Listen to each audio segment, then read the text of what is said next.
ज्या बचत गटातनं हा उपक्रम राबवला जातो त्याच्या प्रमुख स्वरा देसाई, सर्व महिला भगिनी आणि मोठ्या संख्येनं उपस्थित बंधू आणि भगिनींनो,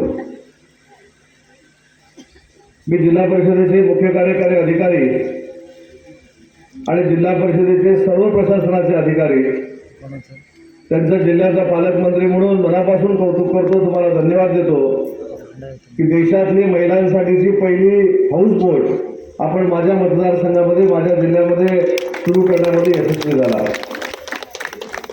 आताच मला मुख्य कार्यकारी अधिकारी सांगत होते की अजून 4 बोटी यायच्या आहेत. त्याच्यामध्ये जयगडमध्ये एक येणार आहे आणि अन्य परिसरामध्ये 2 हाऊस बोटी अशा उभ्या राहणार आहेत.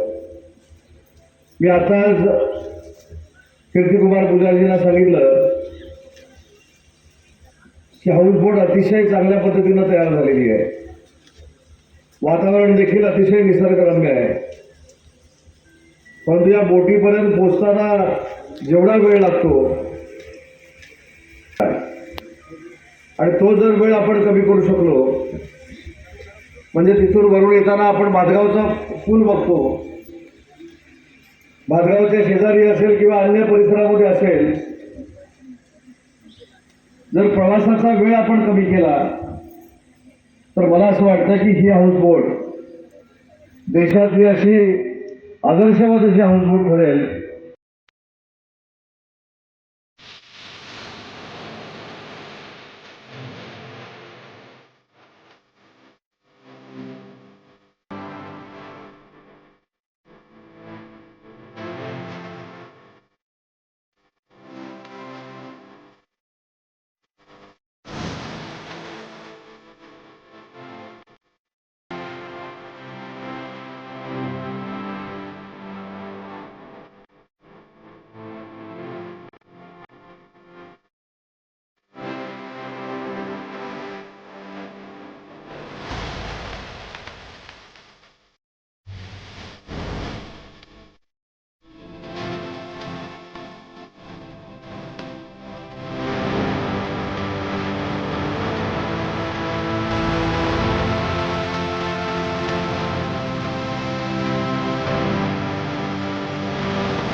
दोन्ही रूम एअर कंडिशन आहेत आणि तिथे स्वतःचे टॉयलेट्स पण.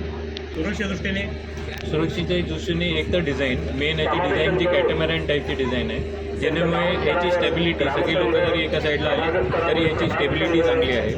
आणि दुसरं की ह्याच्यामध्ये जितके सुरक्षेसाठी लागणारे जितके गोष्टी आहेत त्या सगळ्या ह्याच्यामध्ये जे उपलब्ध आहे. लाईफ जॅकेट म्हणा, लाईफ रिंग म्हणा.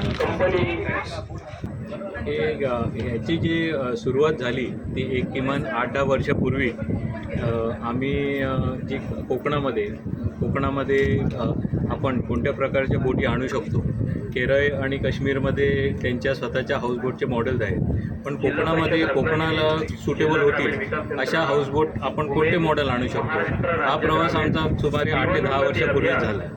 आणि त्यानंतर आम्ही प्रत्येक ठिकाणी जाऊन वेगळ्या बोटींचं स्टडी करून त्यानंतर जी आपल्या कोकणासाठी सगळ्यात जी सुटेबल होईल अशा टाईपच्या हाऊसबोटचं डिझाईन मग आम्ही निर्मित केलं. आता ह्या डिझाईनचं खासियत म्हणजे ह्या डिझाईन ते वापरलेले जे मटेरियल आहे ते सगळे लॉंग लास्टिंग आहेत. म्हणजे ते फायबर ग्लासमध्ये बनलेली बोट आहे, त्यामुळे लाकूड किंवा प्लायवूड हे कुठेच वापरलेलं गेलं नाही. त्यामुळे ह्याची जी लाईफ आहे ती एक 15 ते 20 वर्ष सहज ह्याला कसल्याही प्रकारचं मेंटेनन्स येतं. दुसरं ह्याची जी आपल्या कोकणातले आम्हाला आमच्या पुढे खूप मोठं चॅलेंज होतं की जसं केरळच्या हाऊसबोटचा एक स्वतःची आयडेंटिटी आहे, काश्मीरच्या हाऊसबोटची एक आयडेंटिटी आहे, तशीच आपल्या ह्या कोकणातली जी हाऊसबोट होईल त्याची पण एक स्वतःची एक ओळख व्हावी हे आमचं खूप मोठं प्रयत्न होतं आणि आज जो प्रतिसाद आम्हाला मिळालेला आहे या सर्वांच्या त्याच्यातनं आम्हाला एक थोडा अभिमान वाटतो आहे की आम्ही ते म्हणजे कोकणाला एक वेगळ्या प्रकारचे हाऊसबोट देण्याच्या ह्याच्यामध्ये आम्ही यशस्वी झालो आहोत. आणि आता ह्याच्यामध्ये आम्ही जे यॉट असतो, यॉट प्लॅटफॉर्म असतो, जे बाहेरगावी युरोपियन देशांमध्ये किंवा इतर देशांमध्ये जे यॉट प्लॅटफॉर्मवर बोटी बनतात यॉट, तशाच लेवलचं फिनिश आणि त्याच्याच लेवलची क्वालिटी ही आम्ही ह्या बोटीमध्ये वापरली आहे, जेणेकरून जे ह्याच्यात राहतील जे पर्यटक ह्याच्यामध्ये बोटींमध्ये राहतील त्यांना ती एखाद्या वेस्टर्न कंट्रीमध्ये राहिल्यासारख्या म्हणजे बाहेर जाऊन लोक राहतात खूप पैसे खर्च करून ज्या बोटींमध्ये राहतात, ज्या टाईपच्या यॉटमध्ये, तसा आनंद त्यांना आता आपल्या कोकणामध्येच घेत आहे.